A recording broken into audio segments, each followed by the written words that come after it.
Hi class, this is Tucker.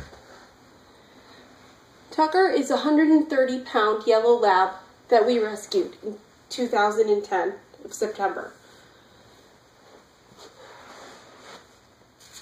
He was about to be euthanized in Texas when, thanks to a woman named Sue, who thought Tucker was the sweetest dog ever, she kept putting it off, and finally we ended up finding Tucker, which was a miracle.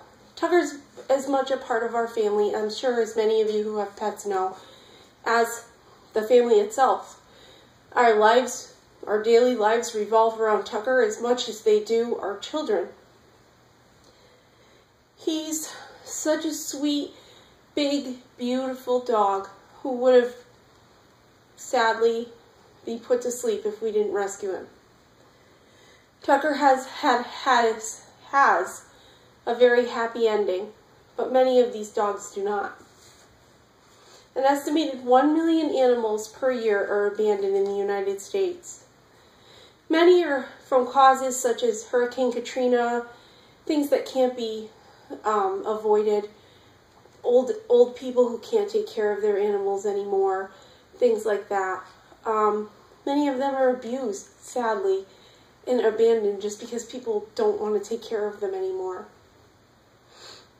Stray dogs are beginning to take over cities in some places such as Detroit and Harrisburg, Pennsylvania, where they have such a stray dog problem that they're actually ordering their police officers and their officials to shoot some of the dogs. I don't think that that's right. Even the organization PETA says that it's more humane to put these dogs to sleep than to have them endure what they have to endure out on their own. Many of them have to survive all by themselves, find food, shelter, live in city neighborhoods. It's really horrible for them. Because of the budget cuts, the city officials and the animal shelters just can't keep up with the number of pets each year that are abandoned.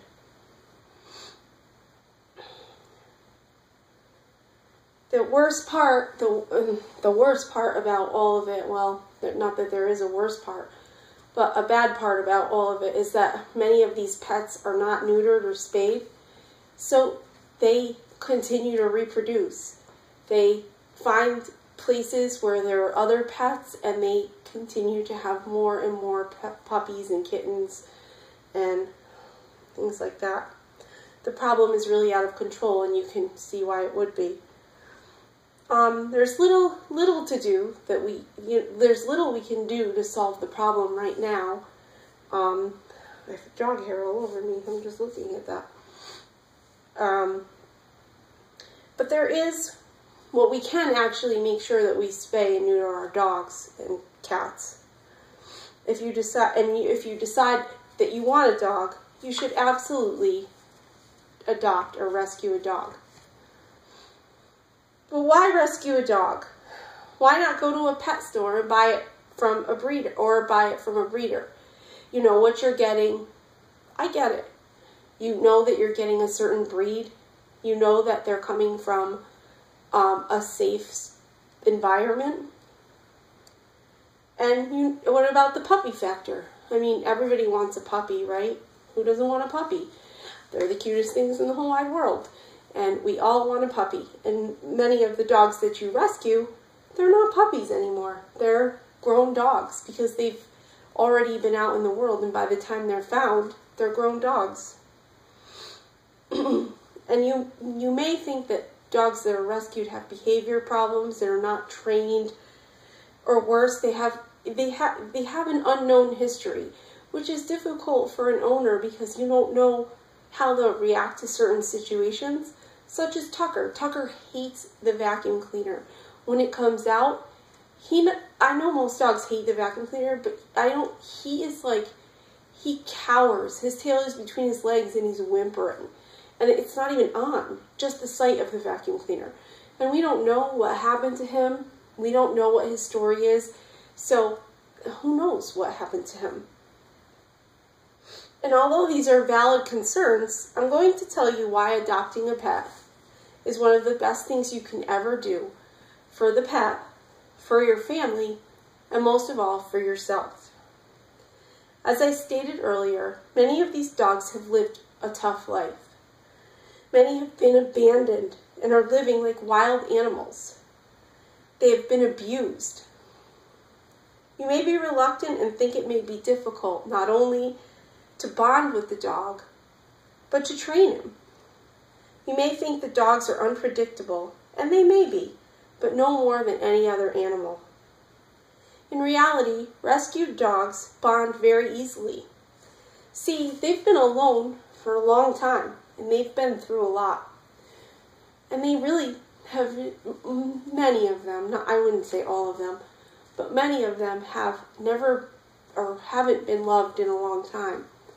So the instant bond that they form with their owner, they instantly love their owner, and they instantly become your dog. Taking care of a dog can be difficult in many respects, especially your pocket. The average cost of getting a veterinary services the first year of life for your dog exceeds $500 for a new puppy. This is according to ickanimalcenter.org. And with a rescue dog, all of that is taken care of for you. The dogs are fixed, they have their shots, they're all house trained. And most of them, in my experience and from what I've read, they're not barkers. They have been in the pound, they've been fending for themselves, and they're actually pretty calm.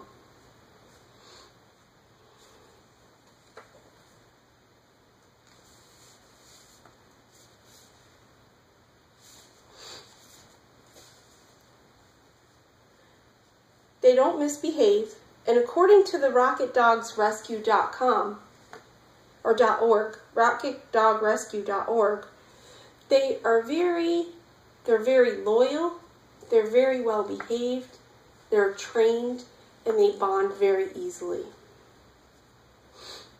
And I'll tell you, I believe this because here's Tucker's story. When I went to get Tucker, I am a 5'1" woman. My children are not much bigger, and they're much tinier, however, but they're short. And when we went to go get Tucker, we walked up, and there was the three of us there, and it comes in a van. They come in a van from Texas, and we were in the parking lot to get the dog, and we watched as countless people met their dog for the first time. It was so heartwarming. Every time that dog would run over to the person and lick them and be so happy that someone was actually paying attention to them. And the owners felt the same way. It was really touching. Also, when we went to meet Tucker, the woman looked at me and she goes, "You know, he's a big dog, don't you?" And I was like, "Yes." Of course, I didn't really know what a 130-pound dog meant. Actually, back then he was probably 115. He's a little spoiled. We didn't really know what that meant. So he comes out of the truck.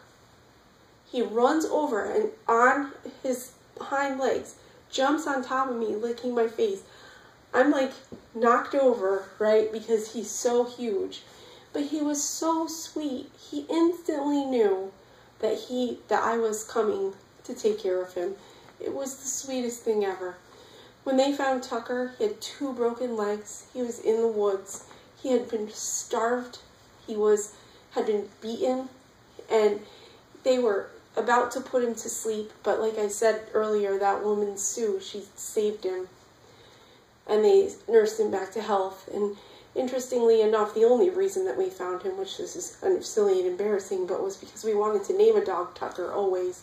And when we were because he's from Texas, and we were looking through the dogs, and I'm like, "Oh, look, a Tucker." And of course, we love yellow labs, so we were like, oh my gosh, Tucker, Tucker.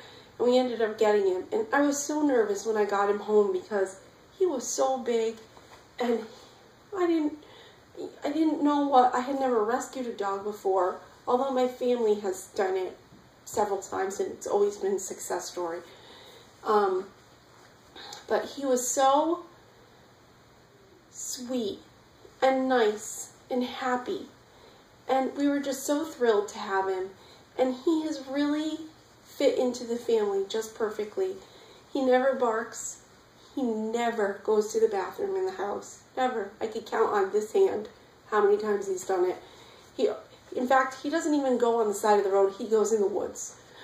And he's very well behaved. He's kind of a pain sometimes. I did try to put him in this video the first couple times I did it, but he got really excited and he wouldn't leave when I told him to. So, but he's such a sweetheart. And my mother-in-law has adopted a yellow lab as well, and my brother-in-law a yellow lab as well. And the same story. The sweetest dogs ever. They're so good and wonderful. And I just hope that through this speech, I have convinced you to at least look into adopting a pet, because it's such a good thing to do for not only the pet who you've saved their lives and he's so appreciative of us. I tell you, when my boyfriend goes away for the weekend, he knows, and instead of sleeping in his bed, he'll sleep in front of the door, and that's not a lie. He knows that he's not home to protect me, and he's like, all right, I'll do it, and he goes and he does it. So he's wonderful. So I hope that this has convinced you to potentially adopt a dog. Okay, thank you.